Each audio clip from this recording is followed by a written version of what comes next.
And you've just heard The Shepherd by Rhona Stevens and Joseph Peach, which is taken from their album Fragments in Time, which was released this week. And I'm delighted to be joined by Rhona and Joseph now. Hello, both. Hello. Thank you for having us. Oh, it's an absolute pleasure. So before we talk about the album, how did you come to make music together?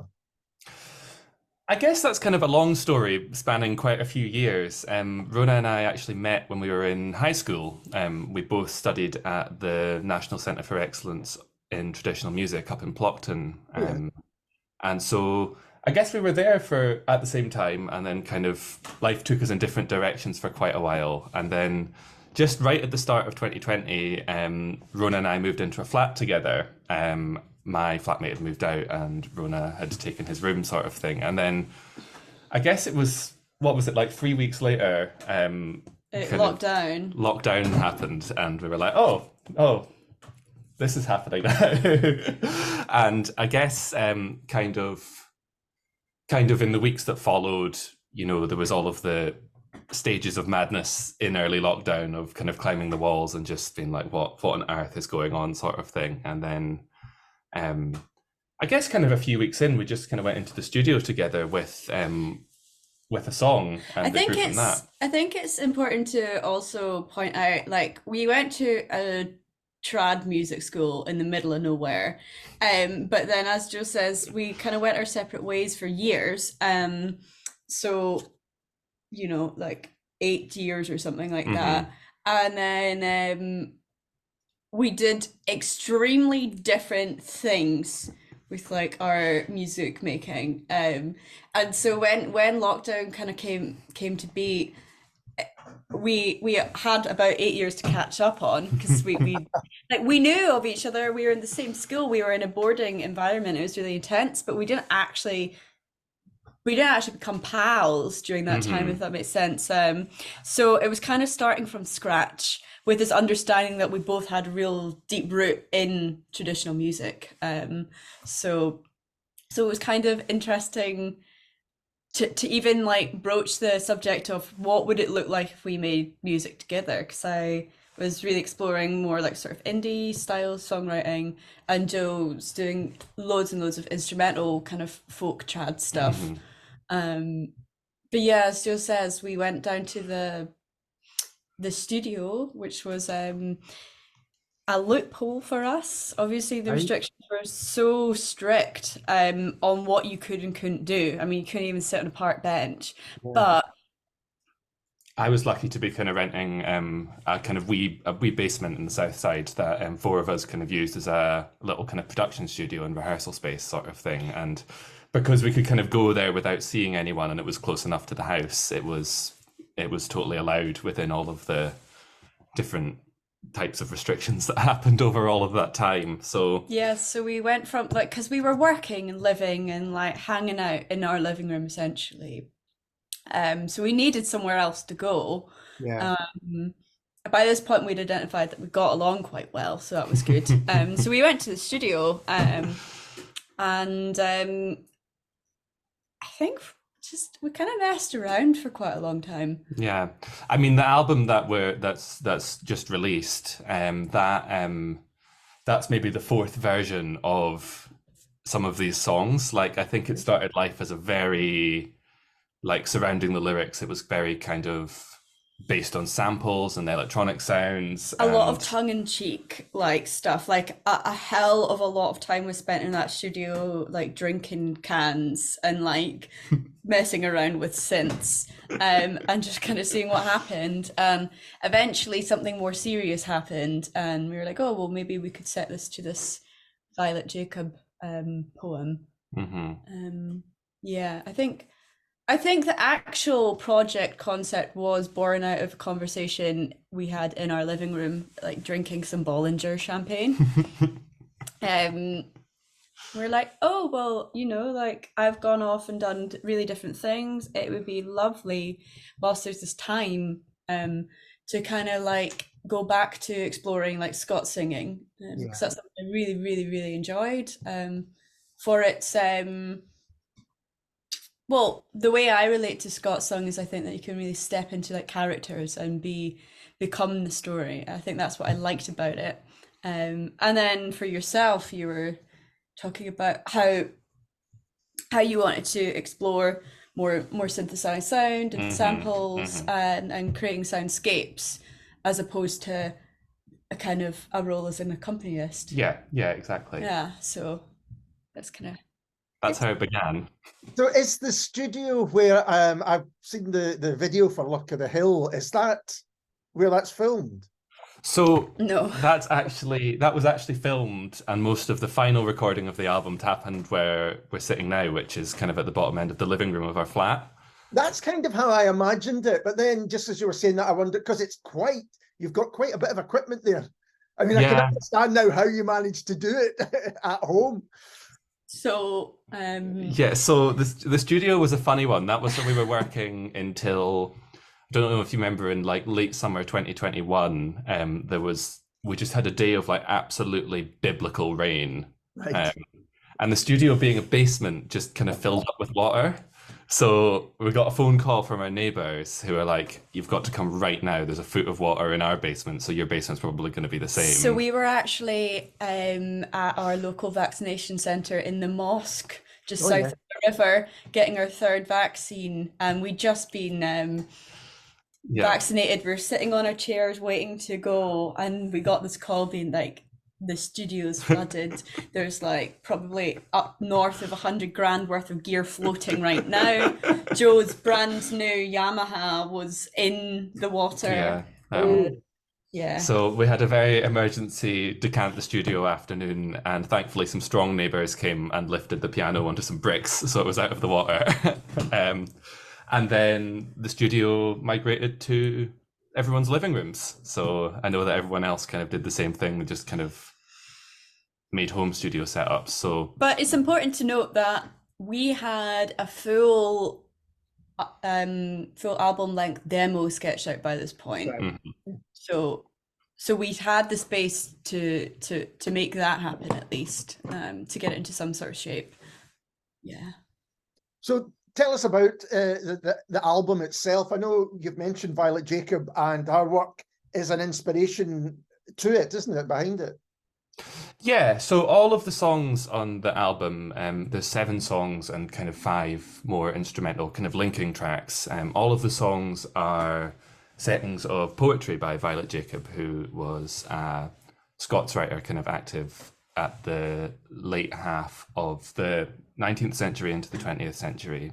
I think that's right. Yeah, and I just like, as it happened, I was talking about Violet Jacob, because I think I was just talking about how my favourite Scots song of all time is a poem of hers that was already set to song called Baltic Street. And I was just sort of telling Joe one evening, very like in passing, about how great that song was and my fondness for it, because I learnt it when I was 13 at the music school from legendary Scots singer Mick West.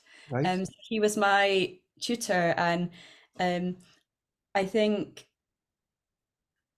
for whatever reason that song always stuck with me. Like, he taught me so many, but that one for me always was like, this is great. This like kind of encompasses all that I love about Scott's song.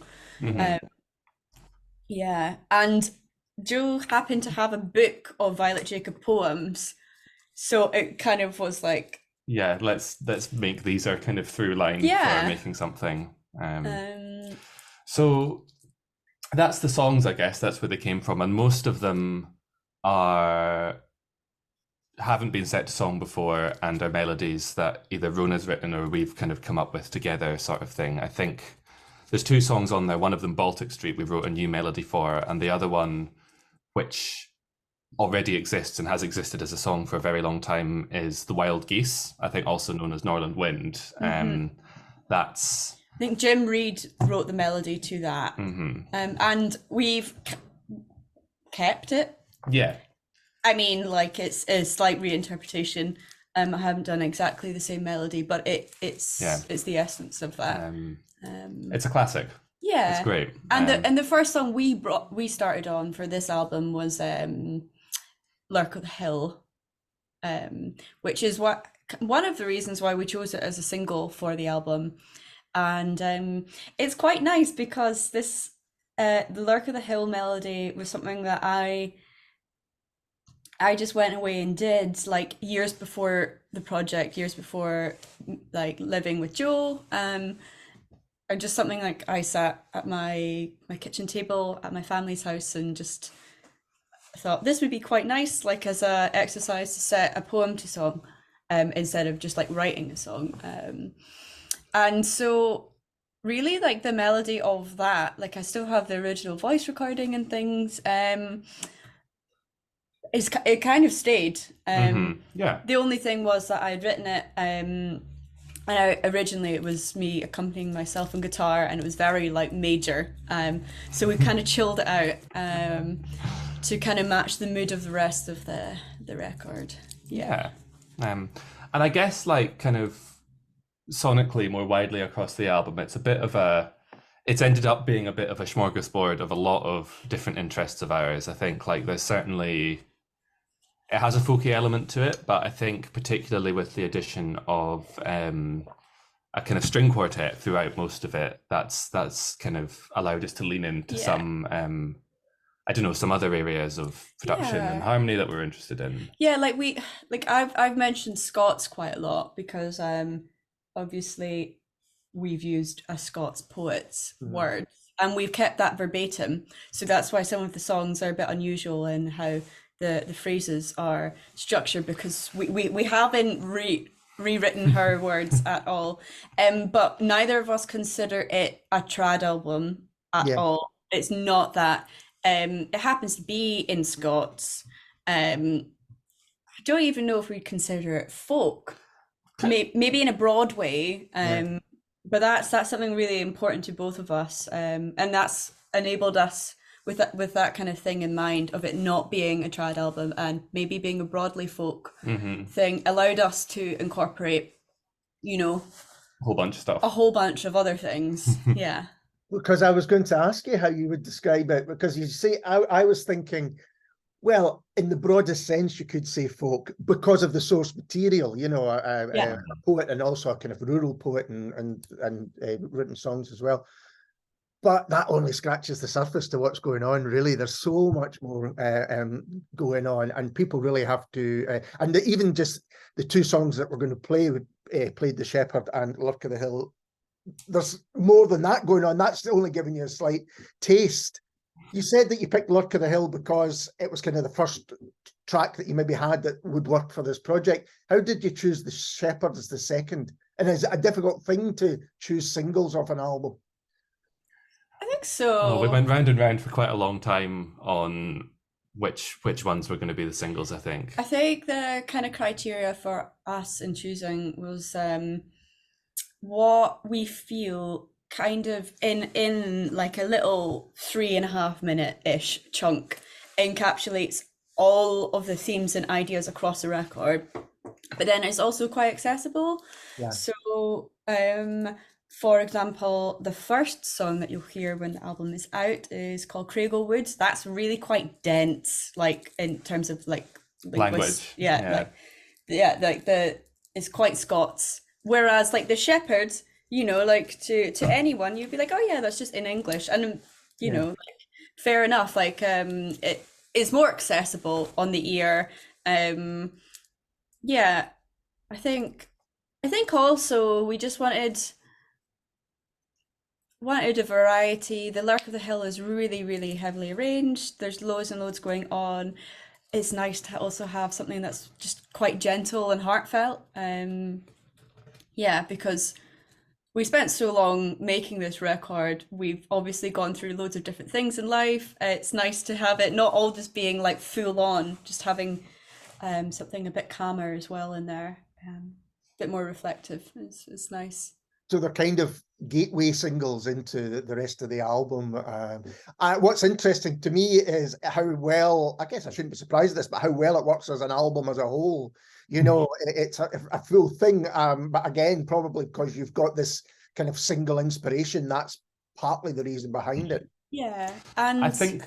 Sorry. So I think the other thing as well that's made all of the kind of quite disparate elements come together is just quite a lot of time. Like, We made it over 3 years, but within that, there's probably like a lot of weeks where like after work every day we're just in like tinkering with tiny little bits of like synth sounds and all of this sort of thing. It was a real process, I think, of kind of chipping away to kind of get to this whole thing. Also having the benefit of time. Like we must have had about 6 to 8 months in the period of that 3 years where we essentially just like parked it, walked away, and just like left it because because this is us embarking on a new project. We never worked together in a musical way before. There's a lot of learning to do, so we really needed a break from it for a bit. And I think we really benefited from having a break. Yeah, totally. Also, another reason why I feel like it works as an album as a whole is like, I don't know if we've really said anywhere, but our intention is that the listener would start at the start and listen through. We've designed it and for it to be a straight playthrough sort of album. So, like park yourself on the floor, light a candle, and just close your eyes and have a listen sort of thing, and just see what you think. That's something we mentioned as well to our Katie Tavini, who mastered it, in terms of how we chop things off and how things re-enter. There was a lot of like bump the start of this track half a second later, that sort of like detail to just get that kind of straight through thing really as we wanted it. I think that's it really, really does work that way. And I think what you said, the kind of instrumental pieces help do that as well and kind of keep the flow going. Is it difficult to finally go, yes, this is finished, that's it? Or, because I guess, I mean, not just with musicians, but with writers and with all other people, you could always be tinkering a little bit. Mm-hmm. I think because this is an album that's been like, built up over a period of time, it would have been very easy to just be like, how long is this piece of string, and kind of keep going almost indefinitely. But I think what helped us was like at the tail end of last year, we kind of set some dates for like, this is when we're going to record the strings. Then we booked the mixing engineer, Matty Fold, who also played drums on the album, before we'd even finished recording all the music. So we kind of, I think towards the end, gave ourselves a hard deadline, because also having spent so long with it, it kind of got to a point where it was like, this has to go out now.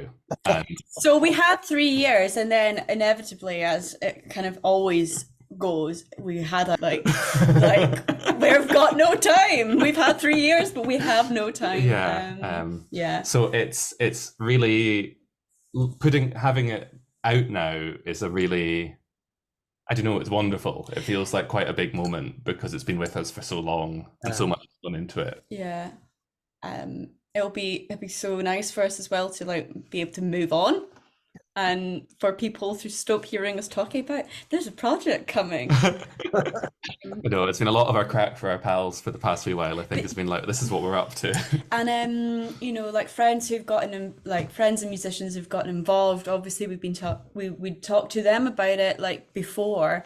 We pull them in for recording, and like the way we're trying to describe it, we're like, it's really hard for us to get across what this is about and what it even sounds like based on what we're saying.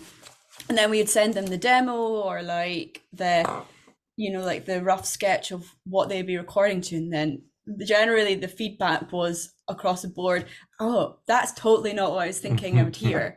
I had quite a good chat with Matty, our mixing engineer, about that, because he's worked on both Rhona's kind of solo, more kind of indie leaning stuff, and I've done loads with Matty, especially with my kind of duo with a fiddle player called Charlie Gray. He's co-produced quite a lot of our previous albums, and I chatted to Matty quite a bit about this, and he was like, between knowing all of those ingredients quite well, this is the last thing I expected to kind of come out of that collaboration. Yeah. That's so interesting to hear, because I think when you try and describe it to people, it's like we were talking about earlier on, it's not that easy to describe accurately. It's kind of easy to describe thematically and what's happening, but you really do have to listen to it and then go, that's kind of not like anything else I've heard. You know, which is great. It's fantastic to have that, I think. Yeah, I mean, in some sort of vain way, like we're also quite pleased that we've achieved that.